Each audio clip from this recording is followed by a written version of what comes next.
It's finally Friday. It's Friday, Friday. Thank God it's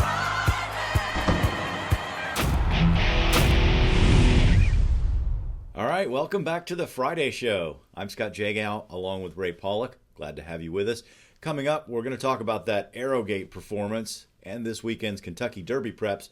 But first, Ray, I want to talk about a story you wrote this week on a misidentified horse at Will Rogers Downs. This is not the first time that this has happened, where a horse has run under the wrong name or has been misidentified before a race. What's the deal here? Well, the deal is the person whose job it is to identify the horse before they go into the paddock to be saddled has one job: identify the horse. There's a lip tattoo that corresponds with the registration papers. A horse named Harry Wind Machine had come to the barn of trainer Scott Young fairly recently from a training center along with another horse. The lip tattoos were wrong on the Coggins certificates, according to Young. I mean, he thought the horse he was bringing over was indeed Harry Wind Machine. The horse was saddled, won the race, went to the test barn, and the person in the test barn looked at the lip tattoo and the corresponding registration papers, which were also available to the horse identifier. Lo and behold, it was the wrong horse. So this is not the first time by a long shot that the wrong horse got saddled, won a race, and it was detected after the results were official as far as betting purposes are concerned.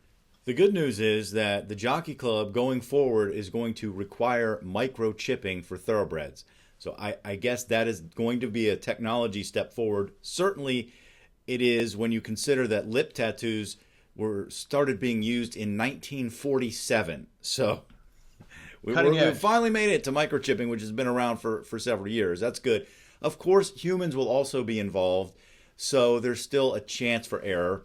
It bothers me that these mistakes are made, but humans do make mistakes. What bothers me more is the reaction that we get from regulators in a lot of these cases. In this case, the stewards at Will Rogers Downs actually hung up on you twice.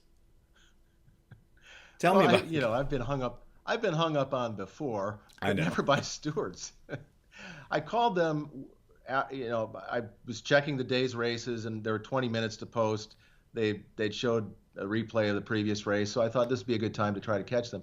And I just called and simply identified myself and said why I was calling, that I was calling to see whether or not there was an investigation into whether or not the wrong horse had run.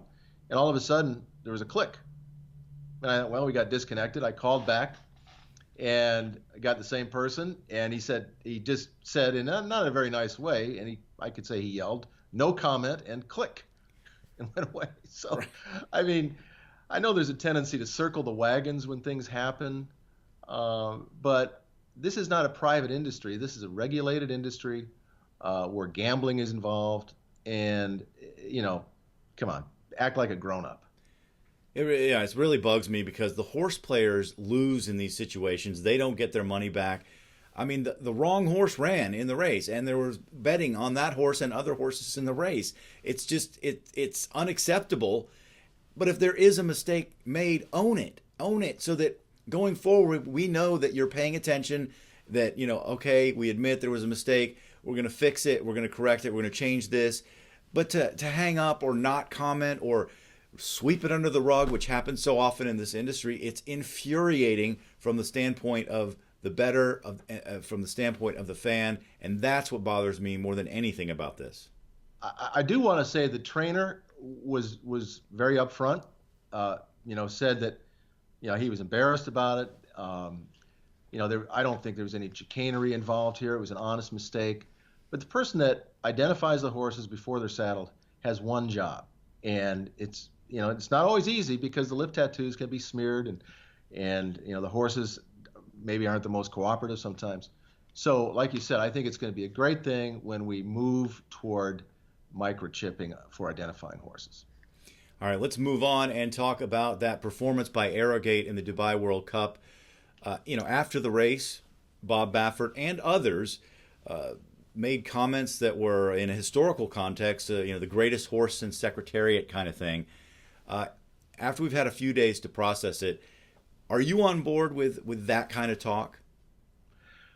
When I saw the start of the race, I was instantly reminded of Zenyatta's only defeat in the Breeders' Cup Classic to Blame, when early on I thought she was going to be pulled up. I thought something had happened to her, and when he got slammed at the start and he took a couple stutter steps, I thought maybe something had gone wrong with Arrogate, but Mike Smith got him back into a rhythm. He was wide the whole way. The fact that he won and won easily over Gunrunner, who's a very good horse in his own right, was what was amazing to me after that start. So back to my question, historical context. Are you on board with that kind of talk, greatest horse in Secretariat and things like that? I'll wait to see how the rest of his career goes, but it was a move that we all talk about Secretariat's Preakness, where he got left at the start and made this looping move around the first turn and took command of the race. It reminded a lot of people of that. But I'm going to wait and see how his career unfolds the rest of the way.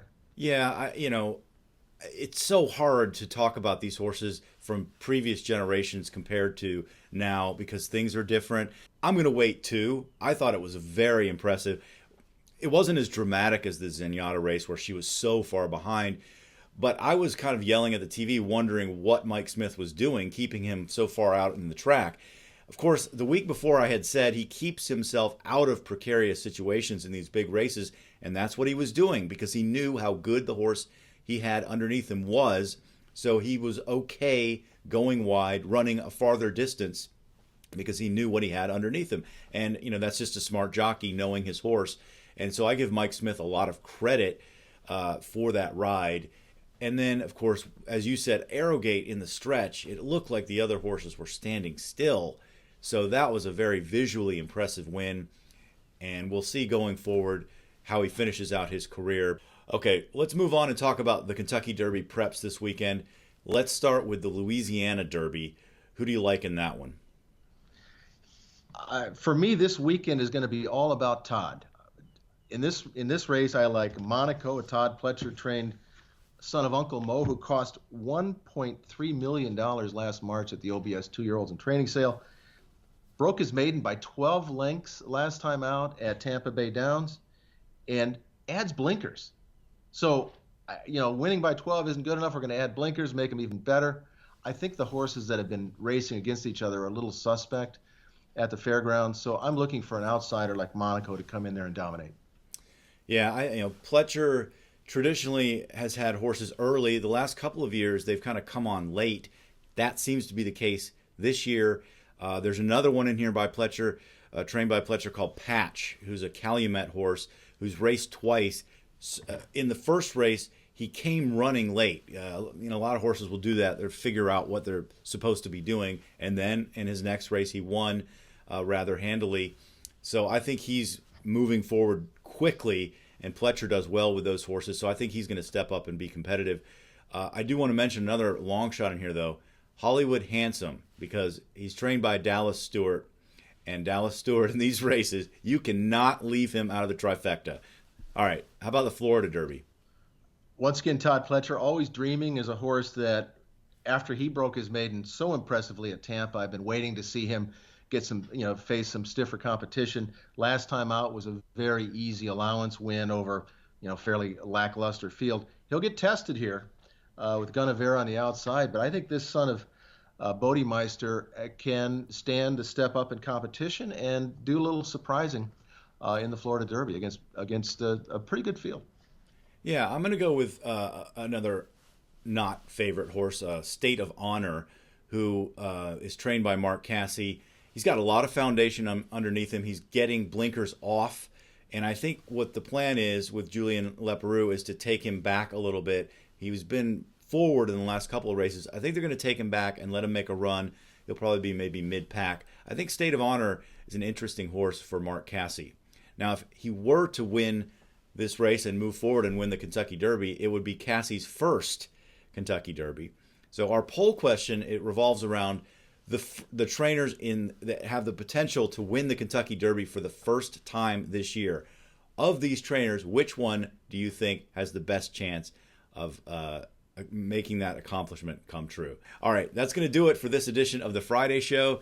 Thanks so much for joining us, and we'll see you next time.